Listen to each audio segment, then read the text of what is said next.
breaking barriers, building bridges, moving through the mountain range. Finding forces. Important is educating and preparing people for not only what might go right, but what might go wrong or what might be scary. And that's something I always saw in the beginning, and I questioned it. I'm like, why? These people have never even meditated. Hey, there she is.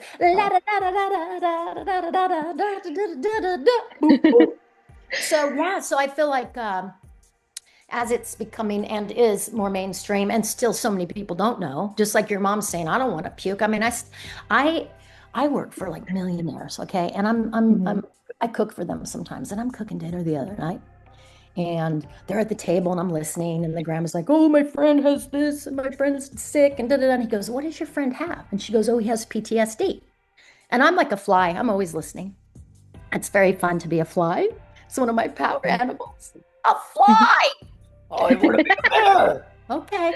So anyway, I'm listening, and he's like, oh, and he walks over to me to get his plate while I'm cleaning up, and he's like, well, did you hear? Because he's just hearing it, that they're now legalizing, what do you call them, honey? And he says to his wife who's sitting at the table, she goes, mushrooms. And he goes, yeah, I go, psilocybin? He's like, yeah, psilocybin. And then she made some funny comment about her day taking, and they made light of it. And I don't say much. And I said, oh yeah, Oregon's a huge proponent of where I'm from, of schooling and now opening in many places.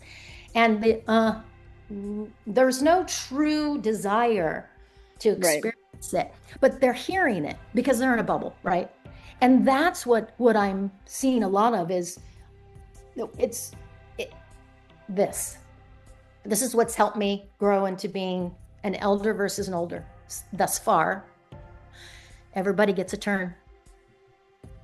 It doesn't matter what age you are. Who am I going to be? I'm going to be the one who goes, oh, God, oh, cool. Yeah, I know about that. And if they want more, it's like a seed. If they want more, they can ask. And so that's what I was excited about this, where I could have been like, oh, you guys are just doing this now. I mean, everyone's already doing this. This isn't anything new. Blah, blah, blah, blah, blah, blah, blah. Right. We're all connected, right? There's so many roots. There's a time and a place for everything. And so to be able to go with that flow and see that some people have a different experience, like me listening to you and going, oh, have you heard of, just like listening in curiosity rather than listening in, which the reason why I know that is because I used to be that, but I was younger because I was angry when I was in it, because I saw so much hypocrisy and gaslighting and narcissism and all the buzzwords. And a lot more people are seeing that now. And so what it is a lesson in discernment. And the only way we learn discernment is to have experience. And sometimes that experience is painful. Well, I didn't die, so I learned something, hopefully.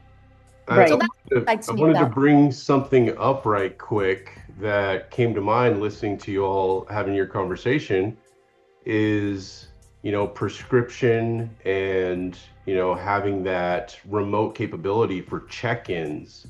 These seem to be factors that are very important in what we're getting into. I mean, we've already started to schedule now retreats.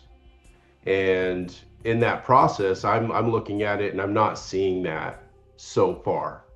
But listening to both of you speaking, I'm like, okay, so we need to absolutely, because people aren't going to be present, we need to add in something that says, we need you to check in, bi-weekly or something for a while, just have a conversation with so-and-so to debrief.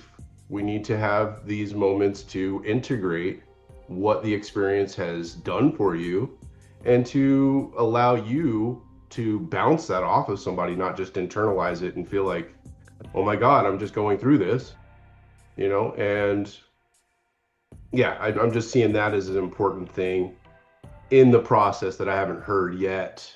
That's going to be, we're going to need to set that up, what I'm hearing.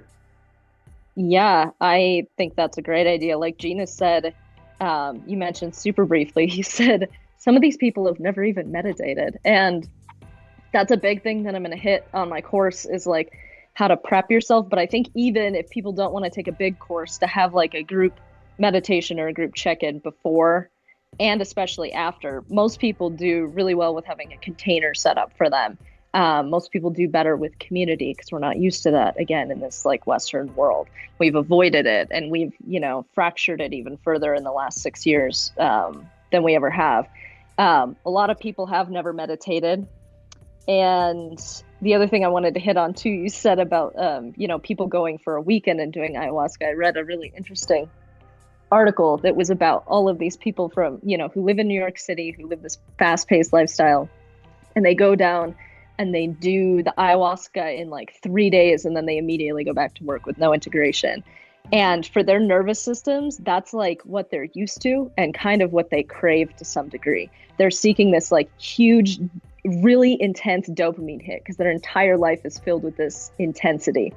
And so getting people to actually slow down, become aware of their body, become aware of their mind. I think that's how you actually succeed at this moving forward. Having groups of people, having regular practices that you require people to do, having them become aware of themselves and their relationship to themselves and their relationship to the world around them. Beautiful. Yep. And that's something about prescription as well, because it does bring about another point that you both were speaking on, is kind of dosages. And, you know, there is a vetting process that I did want to kind of bring up with Amy. I was hoping she was going to be on because I know that she does this with ketamine. She has people that kind of pre-screen and do a little bit of pre-planning for dosages, because not everybody's going to, like, just in my case, a light dose was good enough for me. I don't feel like I need to keep going back, or it got me that Excuse little. me, Elton, are you talking about microdosing, or are you talking about what specifically are you referring to? I mean, like, I think with the Bufo especially, okay, the one experience for me, I don't feel like, oh no, I didn't get where I needed to go, or I needed more, or something like that. I feel like that experience opened the door that got me the rest of the way, where I felt kind of a little bit free of the ego part that was holding me back, keeping me from being expressive to others freely and openly. That it kind of broke that barrier for me, and all of a sudden I felt more comfortable to just say what was on my mind without pre-screening. Okay, it broke that screen. And I think for other people, maybe they need more. I don't know. From what I keep hearing, it's not the same for everyone. And I think there's a bit of a pre-conversation that needs to be had in these experiences with someone who's experienced, to be able to kind of vet, well, how much. We can't leave it up to someone to decide for themselves, I guess is what I'm saying. I don't know. Does that make sense? And I just want to say, in listening, when you're speaking, I'm thinking you're speaking of Bufo.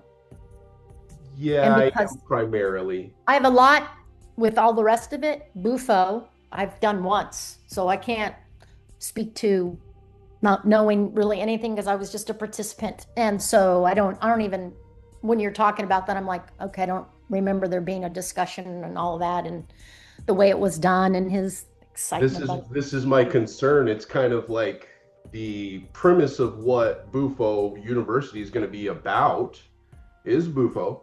And moving forward with that, I haven't heard that out of anybody who's been participant or serving, that there's any sort of vetting process or dosage or anything like that. It's just, here you go. And it seems to me something more fleshed out in the future is going to be necessary. Some sort of vetting, some sort of dosage, some pre-screening process. Yeah, Andrew had mentioned something about microdosing Bufo, but from what I always heard, and I have not tried Bufo, but how it was explained to me when I was in Costa Rica was essentially like you're given a set dose and there's not really a conversation about it. But after personally having a bad experience myself with San Pedro, I had a guy he told me, after I kept telling him, I was like, I don't want to drink this much. And he said, you have no choice. This is what I've been told how much you're supposed to drink. He told me after the fact, he gave me he gave me 3 times what he would give a man twice my size. And I had like kind of serotonin syndrome like symptoms from it. And the only thing that I gathered from it was like pure chaos. I remember most of it, but I really made no sense of it during that experience. And 6 years later, the only thing that I have really gathered from it is I think maybe that was a lesson in sharing with other people that you do have a say in how much you consume of anything. You should be able to consent to a certain amount or kind of pick and choose.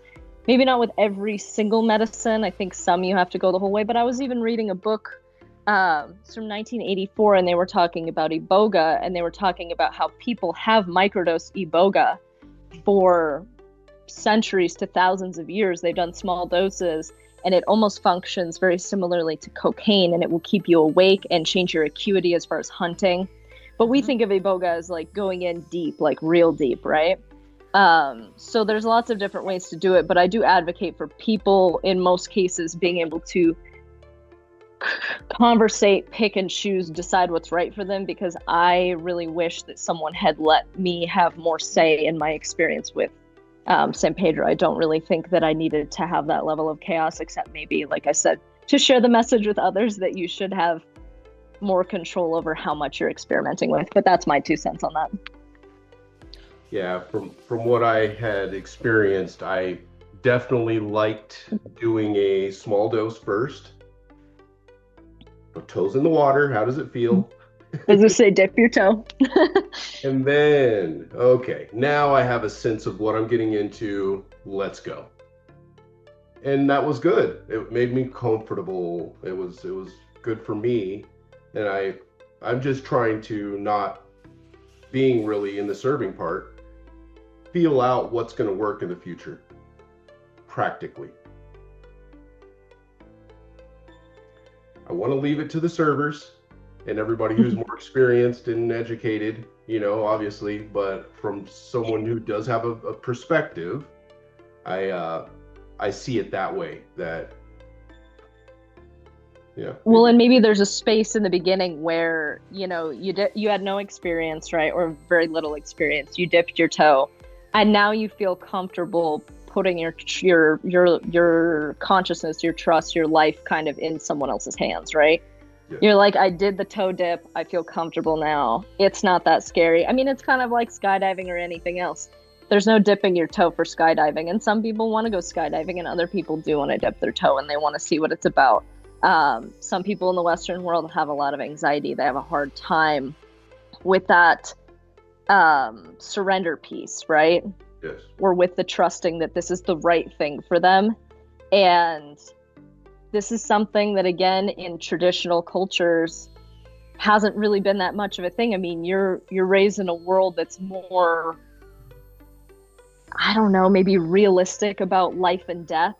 We love to pretend that we're not going to die in the Western world. We love to pretend that, we have so much control over everything. And these are concepts that I feel like people in more traditional cultures haven't as much been raised with. There's like a rite of passage. There's like, more dangerous activities. We're very padded in the Western world. And so we're more complex, and I don't say that in a good way. We overthink things. We have too much going on in our brains. We have too much fear and too much anxiety. We really believe we can control a lot. And that's one thing I'm trying to break down in my course, is what you do have control over and what you do not have control over. You do have control over how you prepare, how aware you become of the way that your mind functions, how aware you become of your belief systems and how they control you. But when it comes to that moment of surrender, you have to let go. So again, this is more of like this future hybrid experience with the Western world and all these concepts that we don't have in our culture. That really, I do believe, make people in traditional cultures incredibly like more strong than we are. So again, this is like kind of a new way of being where we're merging these two cultures, and we have to figure out how they move forward in a way that works for everyone. Does that make sense?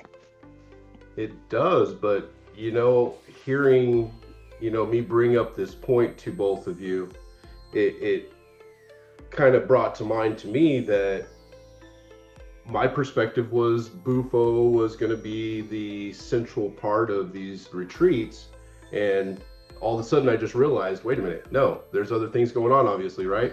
You guys have been having conversations with Andrew and Dev, and it sounds like possibly there are other things being served. So you all want to talk on that?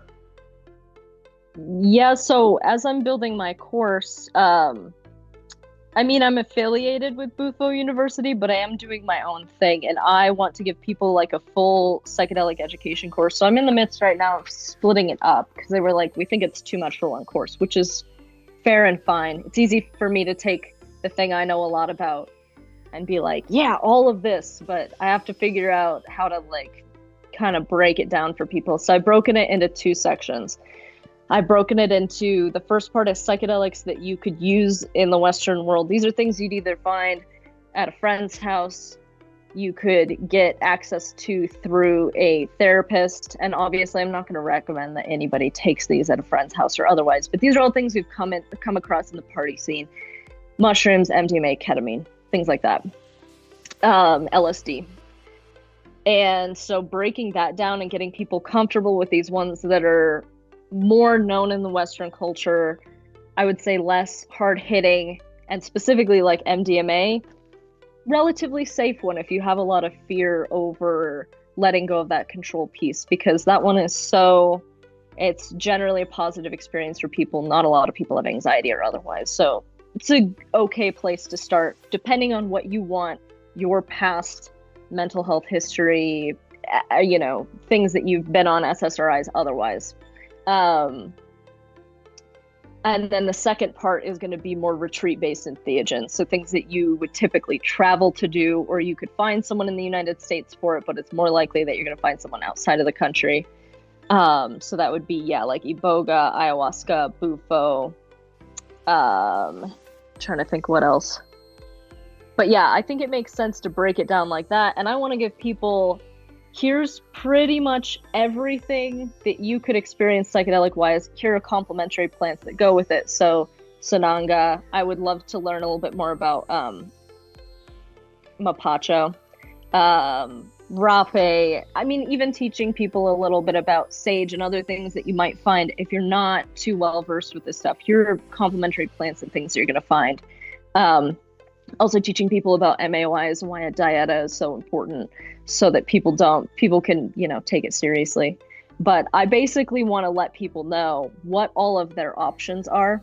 And then the complementary part of the course to that is, again, learning a little bit of meditation, self-awareness, self-exploration, breaking down your experience with your relationship with control, expectation, surrender, these different concepts.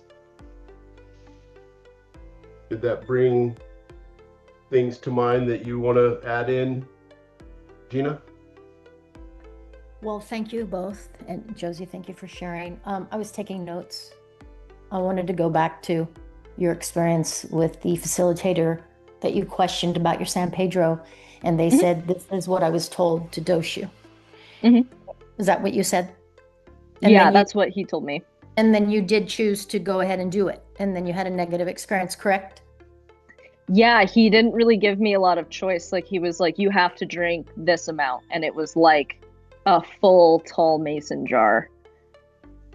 Okay, so my question to you is, did you, in the moment of that, think, I think you said, I don't want to drink that much. And he said, then, this is what I was told to dose you. Is that what I heard? Now, do you remember why you chose to go ahead and drink it, even though you felt like this is too much? Yeah, because I'm a total people pleaser. At least I was 6 years ago. 100%. Yeah. I don't want to disappoint this person who I greatly respect.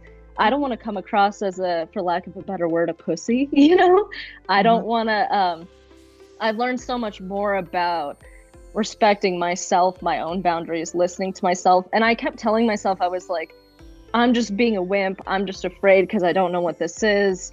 I want to dip my toe, but that's an easy way out kind of experience. But the reality is there was a very deep gut feeling in my body that was telling me, don't do this. But he was very pushy with it and very like, no, I know the way, you don't know the way, you don't understand anything about this. And so I trusted him over myself and my own intuition.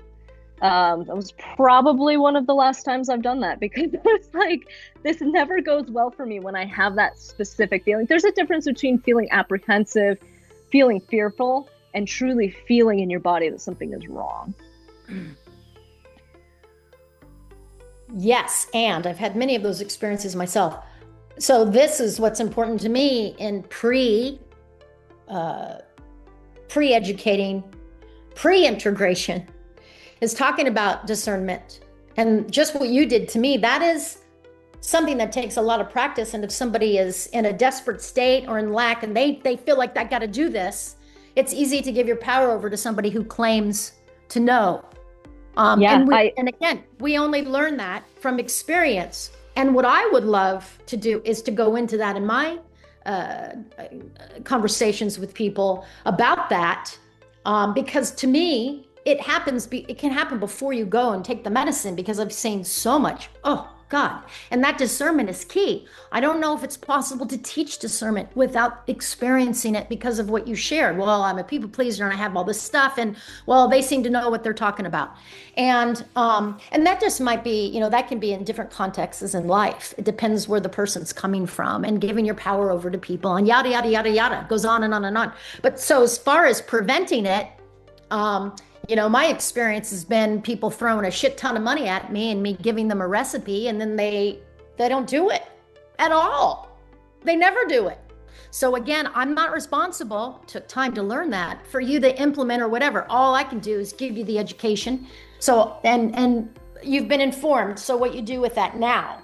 But I don't necessarily even feel like I'm supposed to prevent people from having experiences like that, because that is truly how we learn.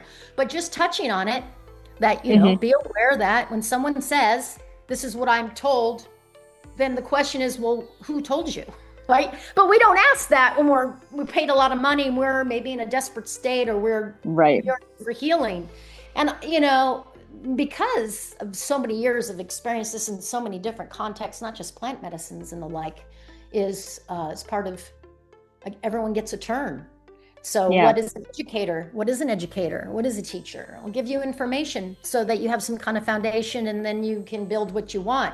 But boy, and I love that you shared that, because I feel strongly that I hope you're putting that into your own, because I grew up in a phase where you're not supposed to, if you give anybody, I don't know what your letters are, what schooling you have, but any kind of institutions teaching is you're not allowed to share your personal experience. You're not allowed to touch. And to me, that's been a great loss in therapy all the way around. Is, what do you mean? I mean, I've gone to therapy and all I know is that you memorized a book and now you're teaching, but you're giving me an umbrella and you're not even listening to me. I can tell that, but the average person maybe is not, or whatever. Everyone functions at their own level of awareness. But just the opportunity to educate people, like you said, here are all the options.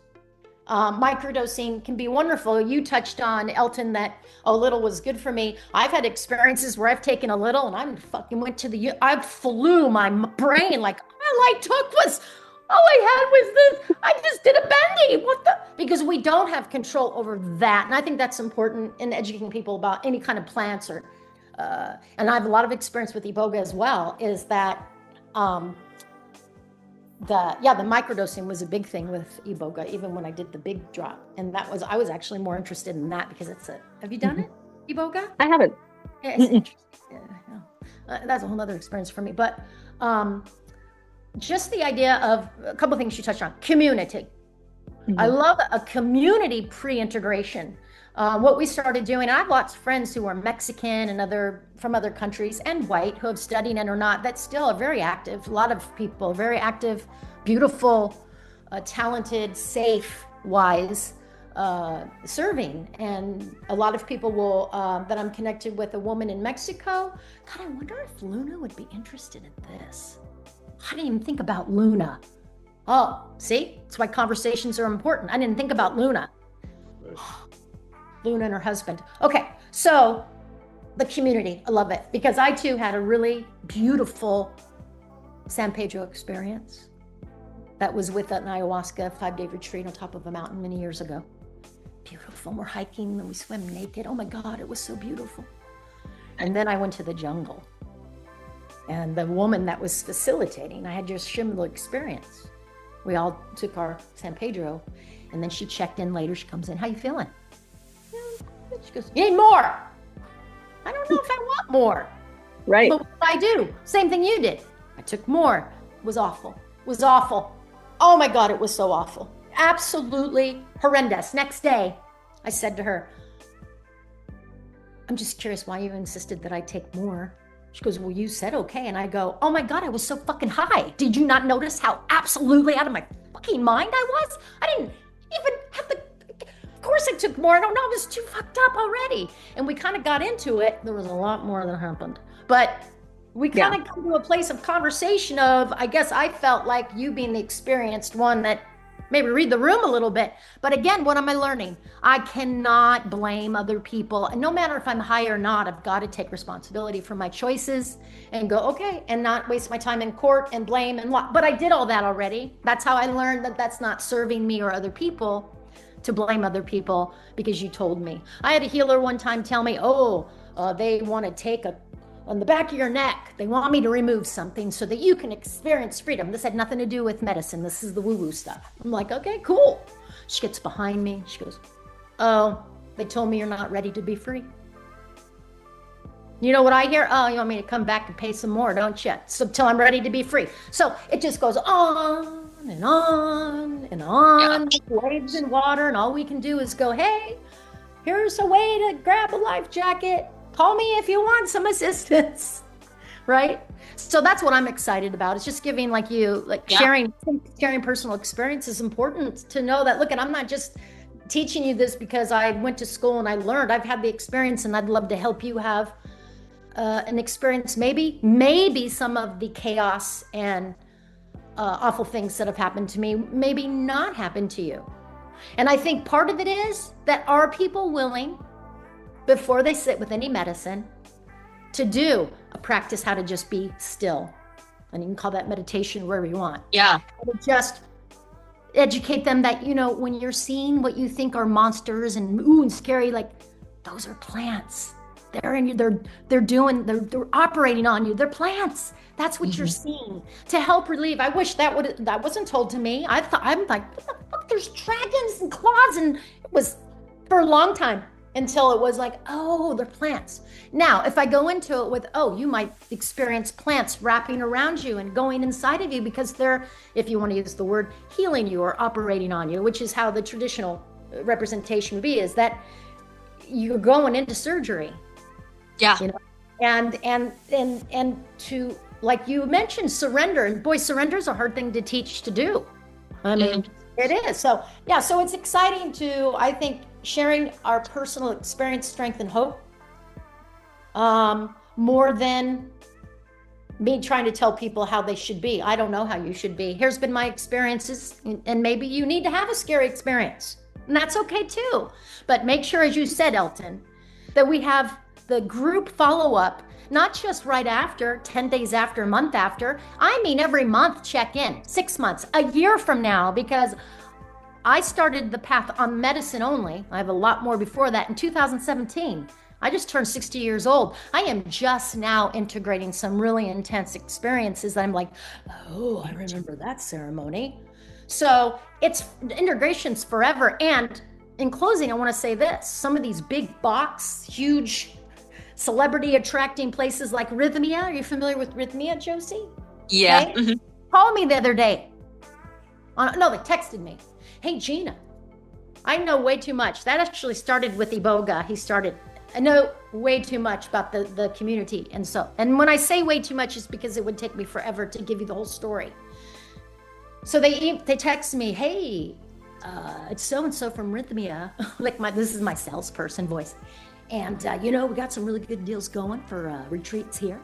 And so I say, because I don't know if you know this about them, they promote the miracle. You're going to have a miracle. You're going to have a miracle. And being there and experience it being there, they push that fucking miracle, man. You have it. That's a miracle. We're going to have a miracle. That is all they focus on, is having this miracle within 7 days or however long you choose to stay. And which to me is mass marketing. I get that from my life. It's also just a manifestation of the American dream. Exactly. And 1 night of ayahuasca is 20 years of therapy. Oh my gosh. Damn. So he texted me and I said, am I going to get my miracle? And this was his response. I'm 98.9% sure you will get your miracle. And I said, and you, my sir, I don't know how you sleep at night, but you're full of shit. Do not just, and I blocked it because I don't want to. I still get mad. I do with the marketing part of it and pushing it, because I feel very strongly we have moved from profit to profit, right? And so now we're making money on everything. And I have stories of directly confronting people about back in the day when they started charging so much. And the answers, the bypassing answers that I got, and what I have that I love is I don't look as old as I am, and I certainly don't sound it. And so people, because they're judging me because I have the ability to think, I'm brand new. I'm just learning with you. It's like I told you about Bufo. I can't talk about it. I don't know. I'm not going to pretend to know anything. And when I go into being taught with groups, and I might even have experience, I'm still going to start over because this teacher might be teaching different. And I'm going to mess. I love this vessel's ability to allow myself not to know. And that's what I wanted. Like, it's not important that I know. It's not important that I know. It's important that I'm present and listening. And waiting. Maybe I'll wait till someone asks me instead of me going blah, blah, blah, blah, which is what I attempt to practice. Because once you ask me, as you're experiencing, I'm gonna go. I'm gonna blow hose you with the fire hose. So yeah, I'm excited about the community. Josie, I'm excited that you're younger. You seem younger to me, just in birth age. That's all. I have a lot of young friends, very wise. I go to them often.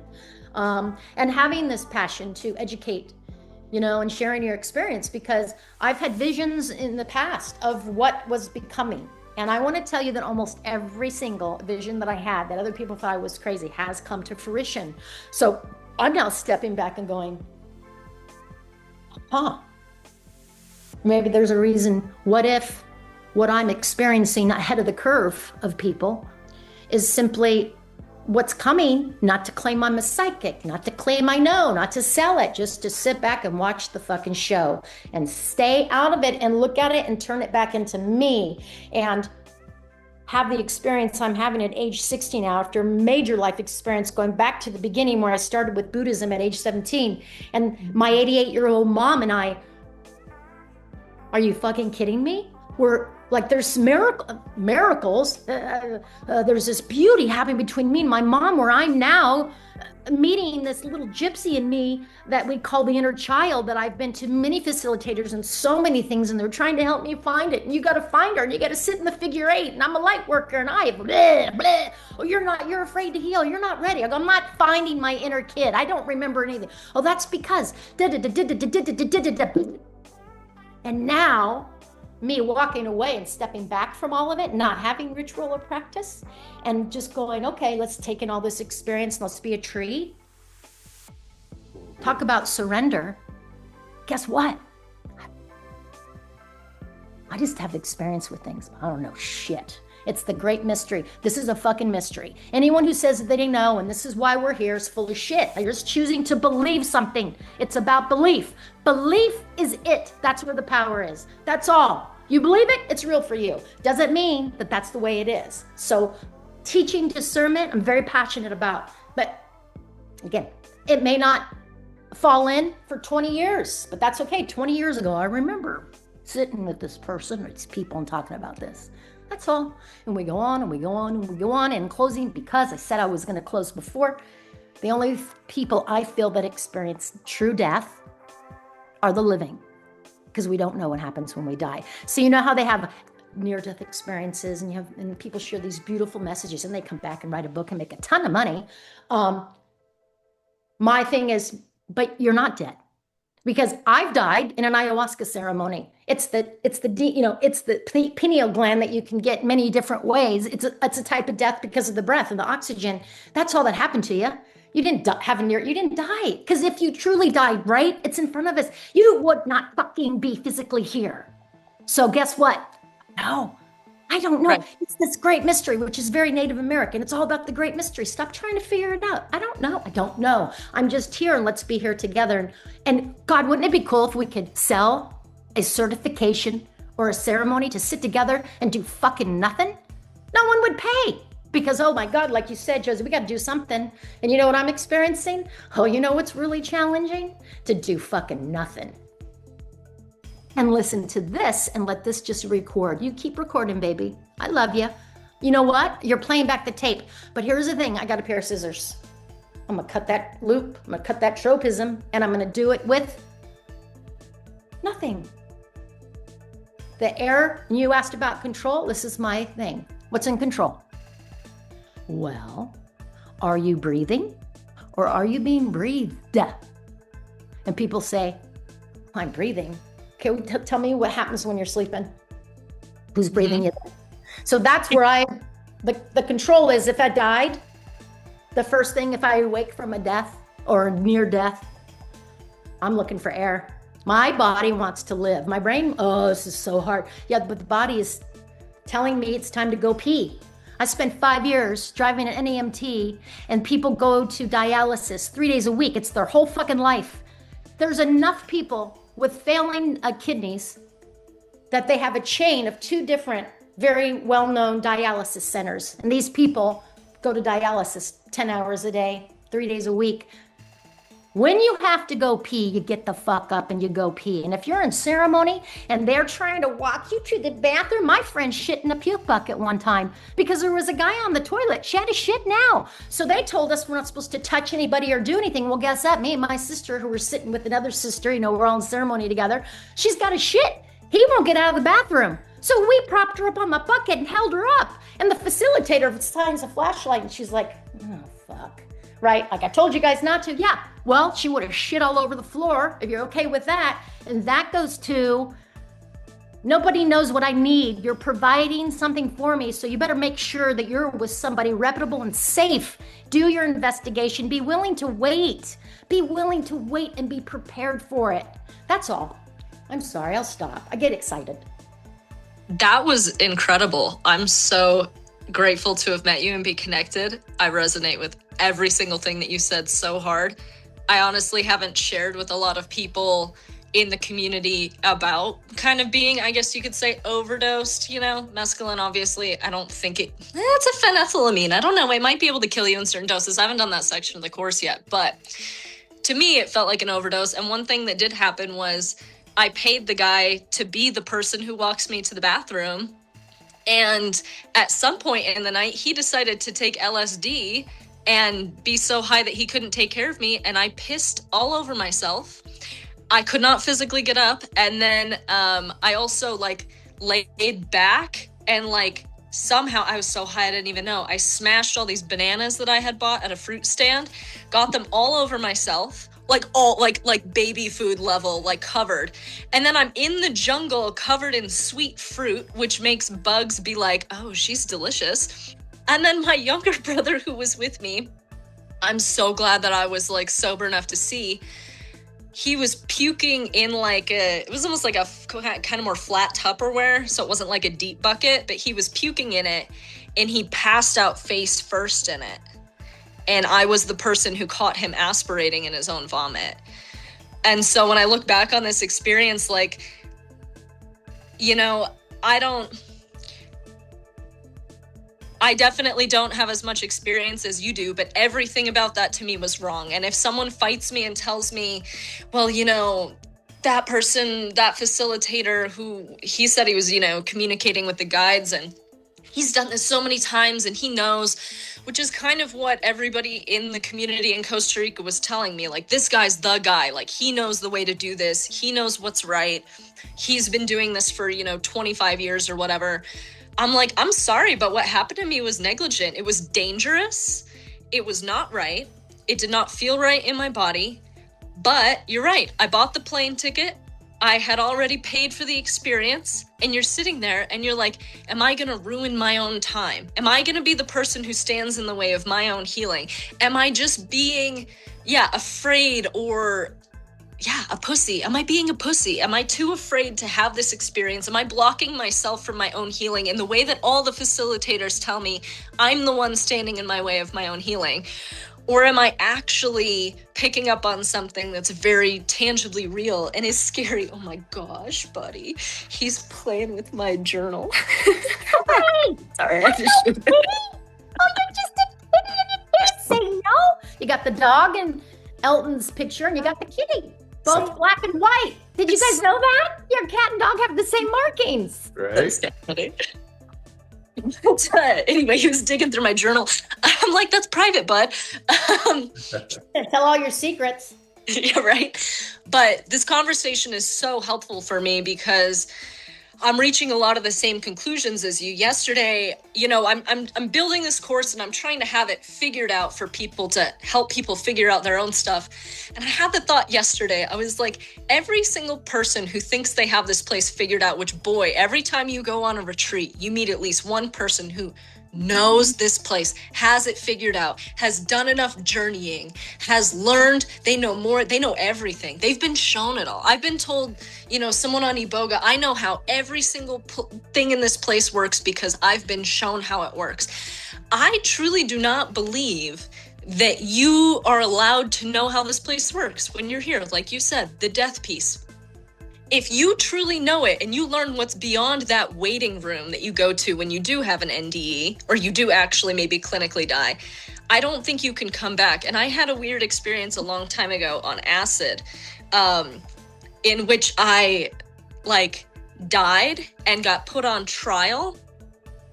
And I was told that the only way that I could come back is if I unlearned the things that I knew when I was in this space. And I was like a fabric, and I had to go through and pull threads and pieces of myself out and leave them behind. And it was one of the most excruciating and fracturing experiences of my entire life. And now whether this was just me being too high on a bathroom floor and like losing my mind, or there was actually some truth to it, I know that there's things that I left behind that I wasn't allowed to know. But the whole time I was on the bathroom floor trying to figure out how to get back to my body, back into my life, back into what I knew before I took this LSD, I kept asking people to get my mom on the phone. And everybody's like, Josie, you don't really talk to your mom. And I'm like, no, I need to talk to my mom. And everybody's like, not the time to talk to your mom, sweetheart. But I kept talking about my mom because in my mind, the way to get back to earth was the same way that I came into the world, which was through my mother. And so that's what made the most sense to me. But regardless of if I actually ripped pieces of myself apart and had to leave them behind because I did know truths and wasn't allowed to bring them back, or maybe that's just a subconscious belief that I have. Either way, I think you're absolutely dead nuts on about the people trying to find a way to profit from other people, the promised miracle. I don't want to promise anybody that. I'm not even, obviously I got to eat, feed myself, take care of myself. I'm working on making this into a career, but I am not here to profit from people's pain or profit from where they're at. I'm here to give them the tools to accelerate their journey so that ultimately they don't need to have as many opportunities to potentially traumatize themselves, which can happen on these medicines. They can kind of, as much as is possible, again, I'm not going to promise this fast track. It's all up to you. It's up to what your capacity is. It's up to how much you want to sit with yourself, sit with your fears, look at them head on, become aware of your beliefs, how much you want to sit absolutely in silence.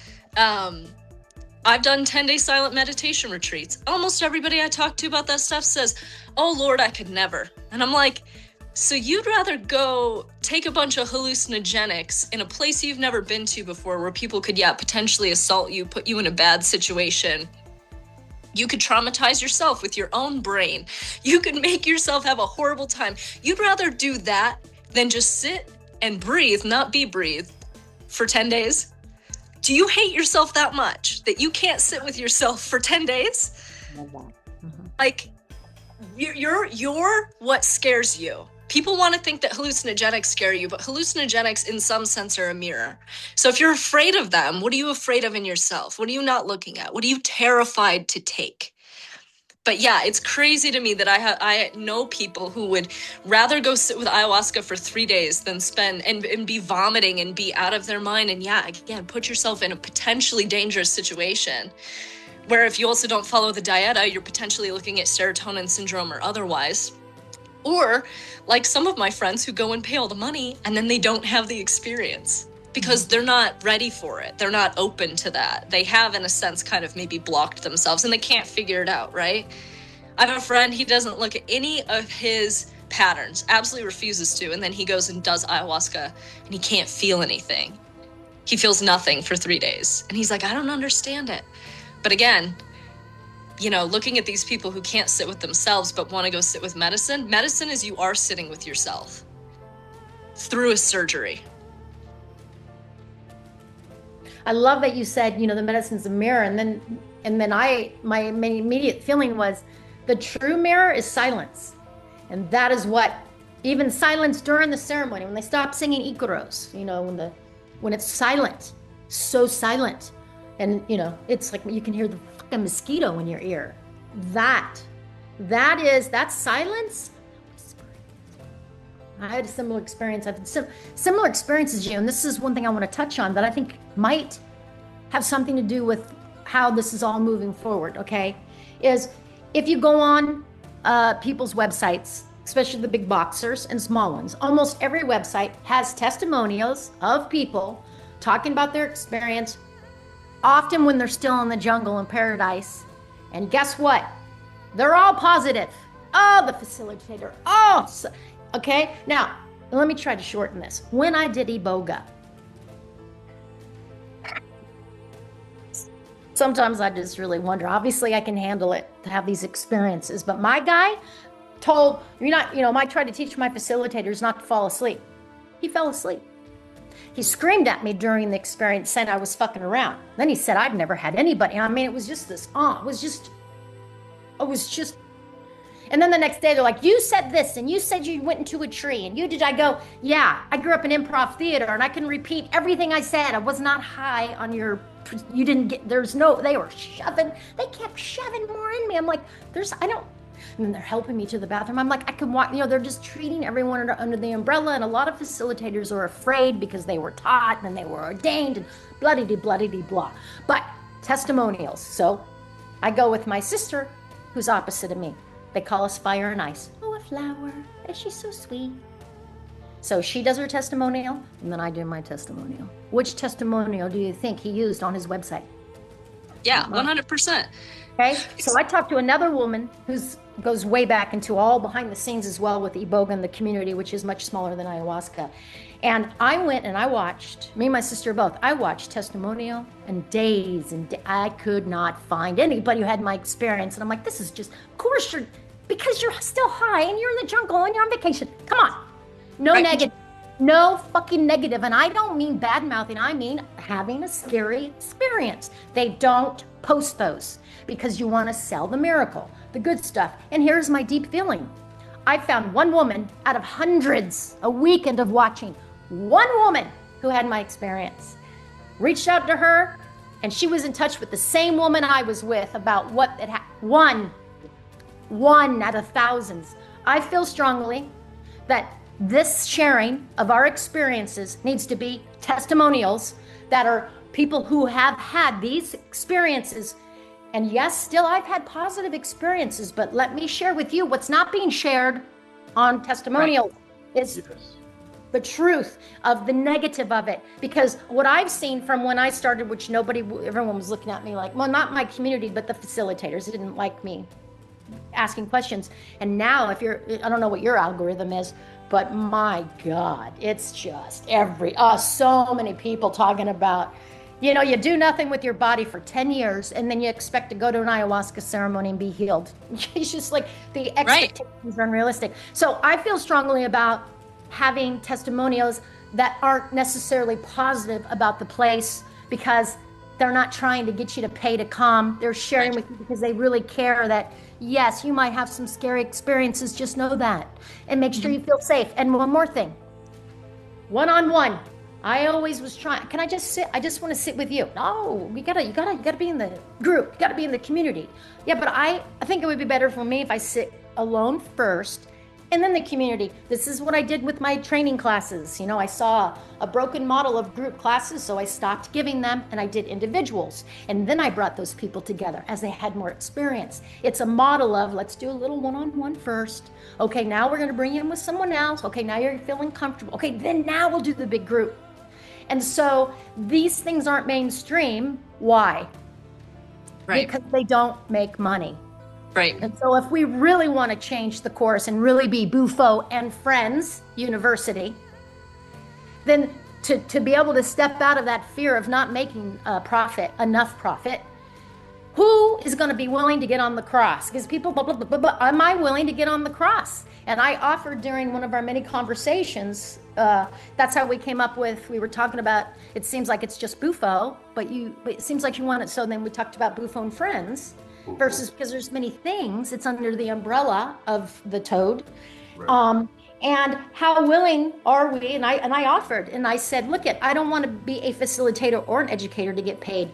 I want what I always wanted that I never got. Where are the elders? Where the fuck are the elders that are there, that are going, yes, fair, firm, compassionate? No, that's not okay. Yes, I understand. No, that's not okay. They're not there. You know why they're not there? Because they're going, fuck this, and they're not out. Well, here's me as becoming an elder. Yeah, fuck this. But if I have the opportunity to offer, and this is what I told them that I would be willing to do, they go, you would do that for free? I'm like, here's me, and my body is quivering right now. I don't know what the mystery is, but I know my entire life there has been that inner, like, hello, something doesn't feel right. I'm in here, little gypsy girl. Do you remember me? Because I'm here and you're not remembering me because you're not listening to your inner mentor. So would I do it for free? And I offer to do it for free. Yes, I'll talk to every fucking person that comes in that wants to inquire so that I can say, hey, bullet point it, make it short. I don't give a fuck. Do they need it to be short? Okay, I'll shorten it for you. This is the reality of what you're going into. This is happening. It is the future med hospital. It's happening AI is happening whether we want it to or not. Everyone's like blah, blah, blah, resisting change. We don't have cords on phones anymore. Everything changes. You got to grow with it and adapt. I have a 22-year-old son, and I'll be goddamn if I'm going to sit back and go, that's what my mom did. My mother freaked about my ayahuasca experiences. It annihilated and blew up my whole family. And now it's slowly coming back, just me and my mom. And it's a miracle because one of the main celebrities that she used to compare me with just to piss me off is now on the board of Rhythmia and is known now for doing ayahuasca. And he's very well known. So I just watch how this all is weaved.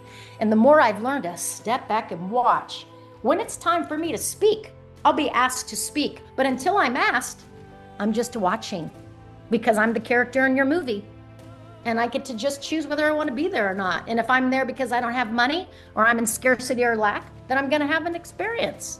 Am I going to look at it and grow from it? I don't know. It's up to me.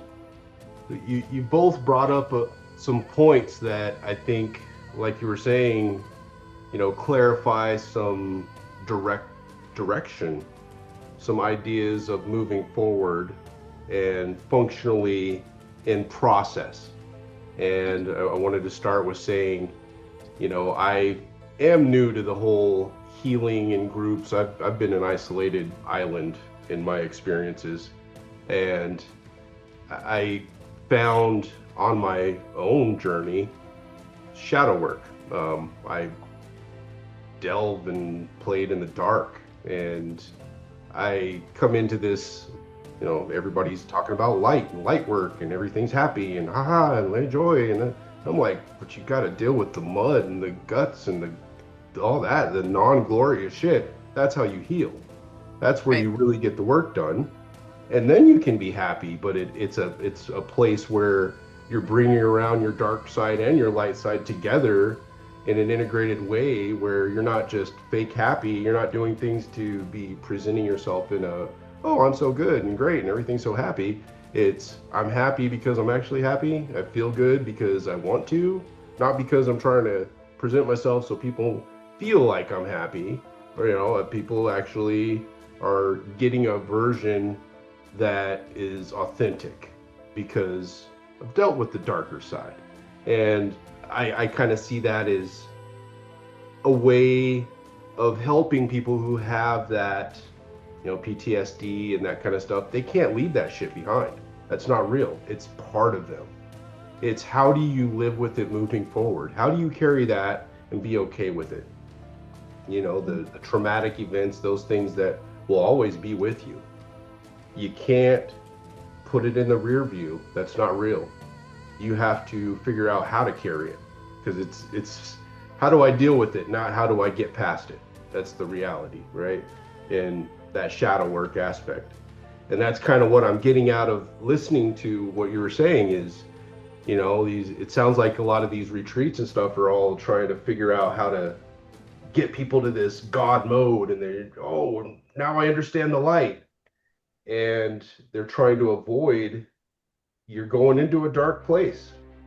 You're going to deal with those things that you left up behind when you were growing that happened, and they're just in the rear view, but then you got to touch back on them in the integration process and learn how to carry that shit with you. And that's hard. Nobody really wants to do it. Like, a lot of people don't even want to bring it up in the healing process because nobody wants to. Who the hell wants to pay to look at shit that they put in bags and left in a closet across town on purpose? They're like, no, I'm gonna need you to go to that storage room and open it up and take that bag and unpack that shit. And we're going through it and putting it in its place. Nobody wants to do it, but that's the healing process, right? It's easier to sell enlightenment than endarkenment. Yeah. I was going to say, what that is. We've sold the miracle of healing as getting rid of something.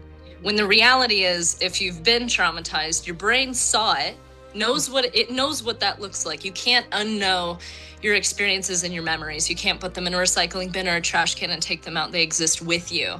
So how do you alchemize it and exist with it without it harming or destroying you or continuing negative patterns and cycles in your life as you move forward? Right. And they love to sell this idea that, you can just switch from the darkness to the love and the light and exist in that forever. But there's always that necessary balance in nature to have the dark with the light. There's the night and the day. If we had day all the time, all our plants would die. If we had night all the time, all our plants would die. You need to balance that. And that is one thing I've had a really hard time with, is not really feeling like I have a space to sit with my darkness in a healing space, because it makes people uncomfortable and it makes people aware of the fact that there is darkness on this earth. There are very dark things that people go through. So we've sold this idea of you just have to get to the light and you just have to stay there all the time. Right. But then aren't we doing the same avoidance pattern that we're trying to teach people out of, and that the medicine is trying to shove in your face? This is what you've not looked at. In your Western idea of how perfect your life should be, this is what you've avoided. These are the things that you're actually living with, the programs that you're running that you're not looking at. And I think that's where people get upset. They're like, well, I thought this was going to make me feel better. Yes. I thought I was supposed to feel great. It's like, no, you're supposed to feel, because that's what spirit does. Spirit doesn't have English language or Spanish, or it doesn't know words. It's deaf to words. Spirit knows feeling. It knows how to communicate to each other through feeling. You feel a certain way about someone because that's the soul's connection. That's how souls communicate. And when you interject words in this realm, in the waking world, that's where it gets confusing, because we're trying to explain things that don't have words, but we have, and we feel, and we experience, but it's feeling through that spiritual realm that is not expressible in the languages that we try to use and express in between each other in this realm. And a lot gets lost there. I know we've been having a really long, great conversation. I've been asked to have these a little shortened because it is a lot to edit, and then I don't want to lose a whole bunch, but I do have to edit them down. But I personally am feeling like we kind of came to a really good place here of understanding that, you know, in the coursework of dealing with people with psychedelics and trying to do healing journeys, there's a huge part missing, I think, in the bigger commercialization of these kind of medicine retreats. And that seems to be, I want to bring you to the light without going into the dark. But you got to go into the dark to bring people somewhere into the middle, because it's not healthy to be all in the light either. You can be just as unhealthy thinking that you're so happy and everything's so great. You got to be able to feel both sides, or else you're truly not integrated, right? Helping people to be okay with being upset and being sad. Let them cry. It's okay. It's actually healing. To be angry isn't bad. You're not a bad person to be angry. You got to go through it and feel it to get past it. I always like to say, when my guys, you know, we're in a really difficult job and they want to give up because it's 105 and we're digging a hole, and they're like, dude, I want to die right now. It's like, bro, the only way out is to keep going. Like, the only way through is to keep going through. There is no turning back. Like, we've gone too far. You got to go through, even though you don't want to. It doesn't feel like this is what you should be doing. Your body's saying, why are you doing this to me? It's because it's what you got to do. Sorry. Kind of a point that I got out of our conversation. Love that. How that for a tagline? The light comes from the dark. Like, Ooh, I No like dark, no light. No plug, no electricity. Gotta start in the roots. It's a seed. The seed gets planted. You don't stand over it and go, hurry up. You plant it, you water it, you leave it to gestate. It'll rise and bloom when it's ready by you just being a steward of it. And that's part of what we've lost, obviously, being a steward of the four-leggeds and the winged ones and the crawlers and the jumpers and the swimmers, you know, just when like you say that, that's what this tattoo means here, is the, I can't get in the spot there. It's the lotus blossom coming up out of the mud. Yes. And Elton, I don't know if you know this. I just learned this. I know about the lotus. I know, the mud. They blossom and fruit it's the only flower that blossoms and fruits at the same time. Really? That's cool. See? This is a Wow. new part of that. I just got it because I'm revisiting my early Buddhism days. And it's like, I'm re-looking at the Lotus Sutra. I'm re-looking at things when I was just younger. It's so beautiful to be willing to drop knowing or ego and go back and revisit without, like, I don't know. Isn't that, I mean, I want the ceremonies that I want to be in, of everybody being willing to say, I don't know, and not being told I can't cry, I can't dance, I can't get up, I can't move, I can't. I'm like, wait a minute, I thought, what? That's life. Why? Well, I watched it real quick. I know you had to cut this, but I was watching this like post of, there was like a relay race on a soccer field, and it was 4 women, and they ran one at a time, and I'm like, what are they doing? So she says, ready, set, go. And the woman starts running, it's all women, and screaming and running and screaming. And the idea is you keep running and screaming until your scream gives out, and that's when you stop. And they all did an individual turn. And my instincts went, that is ceremony. Wow. Physical and verbal together. Let it out and move it. And that's what I learned when I was suffering and struggling initially with the medicine. Like, oh, no. And then I was taught how to move with it. Sing, move, help it move. Because you sit there and go, wow, wow, wow. It's just, it's going to last longer. It's going to happen either way. So just again, this unfolding to blossom and fruit at the same time is the experience of life. If we let ourselves be in that mud. And I have to tell you, the majority of my hundreds of ceremonies, I'm in the mud, I'm in the gook, I'm with the bloods and the frogs and everyone else is like, ooh, I had sex with God and all the before. I'm like, I'm so, like, my brain's a Rubik's Cube. I'm in the sludge. I can't get away. I'm stuck down in here and it was every time I would go right back to where I left off. I'm like, what? And this is what I look at it as. Plants.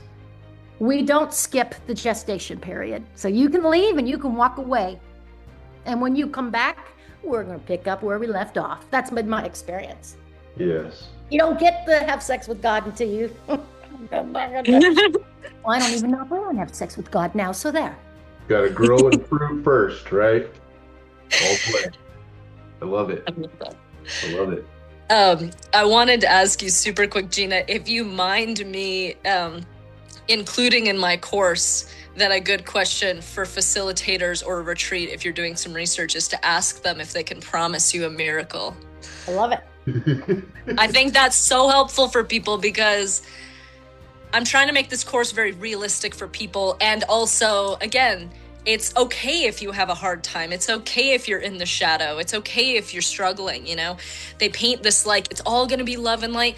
And part of me for a while wondered that if, because the power of suggestion is so strong, if you do actually create more positive experiences when you paint it as like you're going to have a miracle. You know, the brain is a powerful place.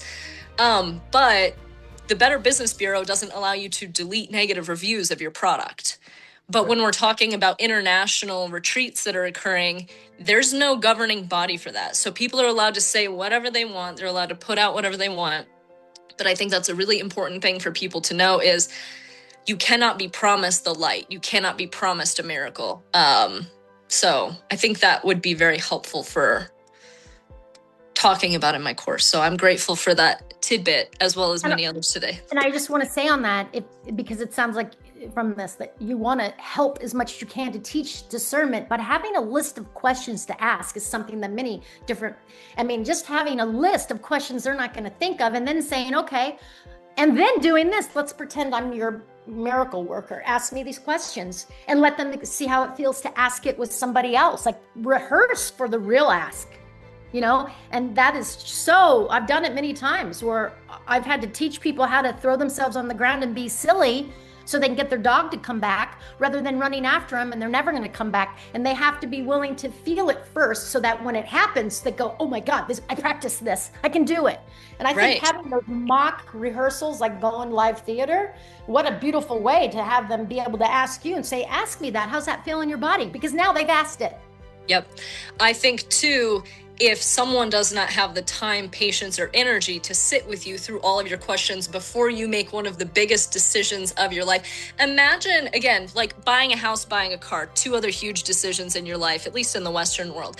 Could you imagine if you started asking your real estate agent questions about the house and they said, I really don't have time for this? You would be so concerned. You hire an inspector. You have a real estate agent that you trust as much as you can, right? To give you the desired product because it's one of the biggest decisions of your life. Sitting with yourself in this way is one of the biggest things you will ever do in your entire life. Same as some people are very picky about their midwives when they give birth. If someone does not have the patience for you to sit and ask them your 10 or 15 questions or 5 or 3 or 30, you do not need to sit with that person. They don't really care about your experience if they're not willing to sit with you and explain it to you or break it down or help you quell your fears or your reservations. And so that's a great way to test if you're in the right space. I love it. And I love this. And I have this because I'm a theater person. I'm like, it would be so fun if the time could be made that the people that you sit with go, okay, you want to do a mock trial? And then now we flip over to a different character. It could be you in a hat. It could be me dressed up in all the regalia and, the feathers. And it's like, yes, I'm good. And then they ask me the question. And then I respond as the person who's really in the show. And then I respond as the one who cares. How fun to do the mock trials if people are willing to take the time to do that, because again, it's why we have car insurance. You have insurance, you have education, so that it's gonna come down. I'm prepared for when it comes down, so I don't have to yell and scream and get mad at the person that bumped. What I love about that is it sounds like a natural part of the vetting process. I keep looking at vetting as vetting people and going through the process of explaining to them what they're getting into, letting them ask questions. But hearing what you just said, it brings to mind, kind of how my sales process when I'm training guys is to not be a slimy salesman. You have to allow them to vet you as well and to get to know you and trust you before they even feel comfortable to move forward. And that sounds huge now that it's kind of coalescing, is allowing in that vetting process to be vetted as a server as well. to let them ask you questions. You know, one time I asked the facilitator, I said, where do you get your medicine? This is what she did. Where do you get your medicine? Didn't say nothing. Now, here's another facilitator I asked, hey, where do you get your medicine? Well, we have a couple in Peru that we have been friends with for a very long time, and they make the medicine for us. Where exactly in Peru? They give me the details without being worried that I'm not supposed to tell you because of legalities and concern, and I need you to sign a form. That's an example of 2 answers. Oh, from a couple, and their names are Yeti, and they live near Iquitos or wherever Iquitos or wherever. I mean, they give that example of if they answer you like this, you might want to second guess that. If they answer you like this, oh, well, maybe this might be a safe place. The first one has a drug dealer vibe. Yeah, right, exactly. I mean, straight up, like you didn't really just ask me that. Is the vibe that? Very much. I can't divulge my. It's very reputable. Don't you worry. Well, and also some people are so worried about that. I can't let you know because you might steal it. You might try to go to them directly, and then you're cutting out this middleman because, again, they're concerned about profit, not you getting the best quality medicine in the best quality environment.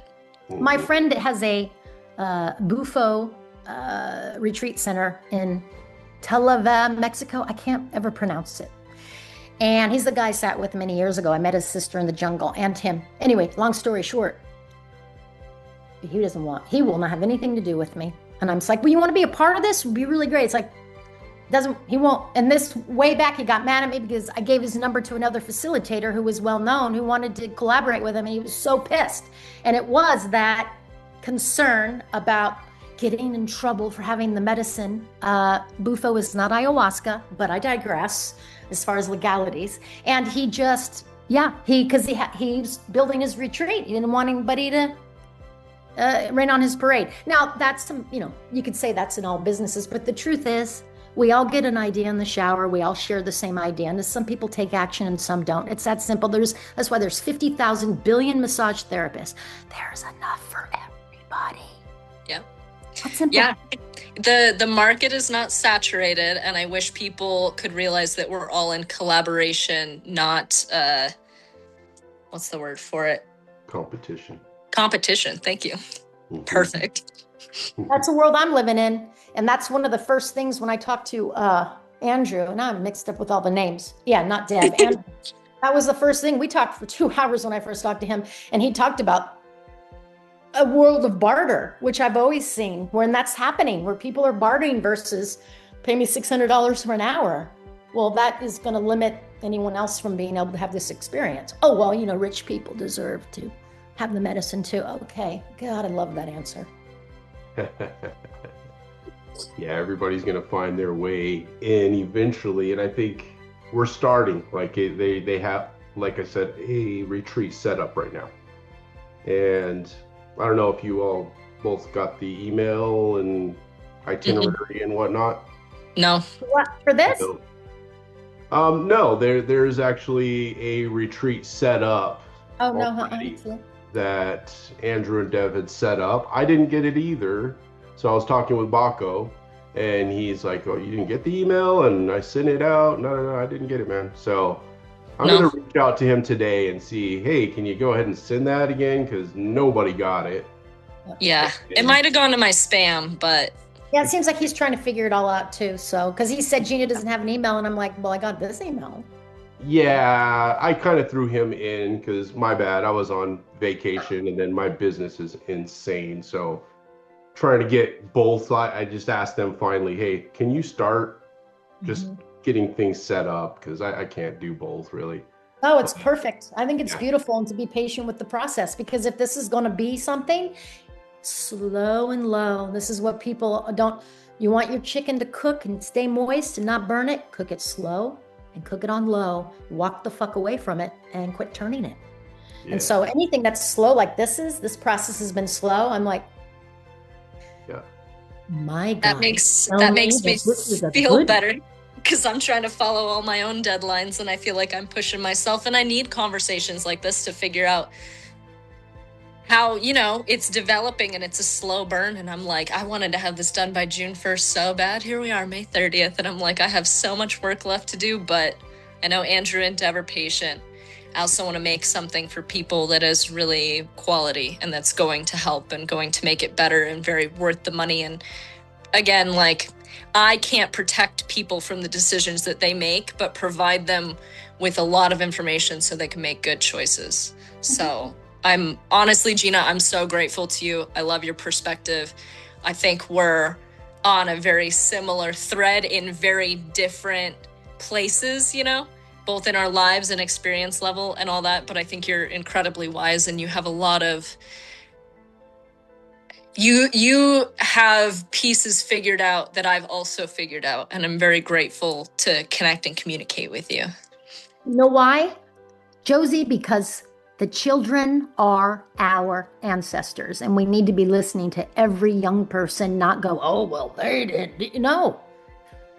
Yeah, I really feel that. I have so many young friends. I love them. I'm like, I value all of it. We all can take on teacher-student role as long as we just listen and be curious rather than, I will never say this to you. We'll just need to agree to disagree. I'm not agreeing to disagree because I'm not disagreeing. I want to have a conversation like we had of curiosity. It's not my way or the highway, or you're wrong or I'm right. It's like, oh, I'm curious. Oh, that was mine. This is the future. Curiosity, conversation, no wrong, no right. Just let people be.